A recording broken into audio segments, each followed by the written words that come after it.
Only 6% of people affected with COVID need hospitalization. If our country needs to deal with only this 6%, our death rate would be far below what it is today, and medical care would be available for those who need it. Let's look at the 94% who are affected with COVID and what is their best option. You are tested positive and you have either no symptoms or very mild symptoms, like a cold, cough, fever, body pains, weakness. This means that your immunity is working well against the virus and keeping it under control. And in a matter of 1 week to 10 days, all these symptoms will settle down. You may develop a loss of smell and taste along the way, but you will recover without any complication with simple over-the-counter medications like Dolo 650, home remedies, Ayurveda and homeopathy. Be in constant telephonic touch with your family doctor. Keep him informed on a daily basis. I have treated over 1300 people this way successfully. I strongly believe that over 94% of the people affected with COVID can be treated this way. Where are we going wrong? RT-PCR is the main test for diagnosing COVID, and it is only about 65 to 70% accurate, which means the 30-35% may be positive but will still show as negative. Not testing for COVID. Let us assume that every cold, cough, fever that happens to us now is COVID. We isolate ourselves and follow the rules which are laid down by the government, and we treat it as I have advised above and be done with it in a week or 10 days time. Testing for COVID. Once you are tested positive for COVID, you follow the above line of treatment and be done with it in 1 week to 10 days time. But this is possible only in 10% of those who have tested positive. Let me explain what happens to the rest 90% who are tested positive. Panic.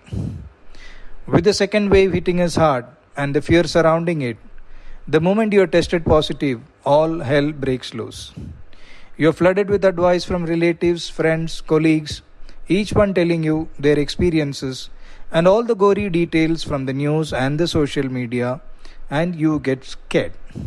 You hardly have any symptoms, but the moment you know you are positive and you hear all their advice, you start to panic. When you panic, your breathing pattern changes. You breathe shallow, and in doing so, you pull carbon dioxide in your lungs and you begin to feel breathless. You are told that the lungs are getting affected, but the fact is that your anxiety is what is causing your breathlessness. Now you are asked to do the following investigations: a D-dimer, a C-reactive protein, and a CT scan of the chest. A D-dimer. Elevated levels of D-dimer are associated with any inflammation and any disease activity. It is only when the levels are extremely high it indicates a clotting problem. C-reactive protein. A high level of C-reactive protein in the blood is a marker of any inflammation. It can be caused by a wide variety of conditions. Both the above tests are not specific for COVID. They are just supportive evidence of inflammation and infection. CT scan of the chest. More than 80% of the COVID patients show ground glass appearance in their CT scan. The moment you see the report, everyone says that your lungs are involved and you are in trouble. But that's not true. The COVID virus has a tendency to affect the lungs and to produce inflammatory changes in the lungs. Ground glass opacity is not specific to COVID. It is seen in many inflammations and infections. These, in most cases, resolve on their own. Now your doctor starts you on an antiviral, Remdesivir, which the WHO says is not effective against COVID, then an antibiotic, and then a steroid is added to the prescription to be on the safe side.